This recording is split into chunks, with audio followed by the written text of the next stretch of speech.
8 urte pasa dira Antixena herriaren erdigunean iraki zenetik. Gutxik zegoen eraikin bat biziberrituz. Milaka egun, ekintza, bazkari, kontzertu, hitzaldi, milaka sentimendu.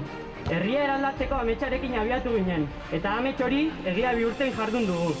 Akatsak akats, beti aurrera eginez. Ez da eraikin zoil bat, gutako askoren aterpe baizik, ekaitza okerrenetan. Ez da gazteontzat eraikin bat zoilik, gure etxea da. Hala ere, hau inoiz ulertu ez dutenek eta ulertuko ez duten ertzainek eraso hori ekin zioten duela 2 aste. Guk, osasun neurriak oso ondo betetzen genituela onartu zuten polizia berdinek, segurtasunaren izenean gaztetxea itxiarazi ziguten. Beronen gaineko kontrol poliziala izugarria izan da. Ordutikia egunero patruiak mugiaraziz gure kontra gaizkilako gaina bezala. Honetarako erabiltzen da guztion dirua, lotsagarria. Herri honi bizia emoten dion gaztetxea erasotu zuten, zuzenean oinatik kolpatuz. Ertzaintza berriz ere herriaren zaintzaile izan beharrean, polizia politiko bilakatu da. Ez aie buruan sartzen menperatzen ez duten mugimendurik.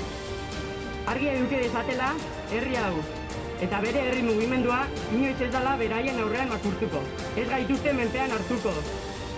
Honekin, garaitu gaituztela uste badute, ez gaituzte ezagutzen. Oraindik, gara ez daude, atera egin eta gu bakean usteko. Bitartean guk gure bidea egiten jarraituko dugu.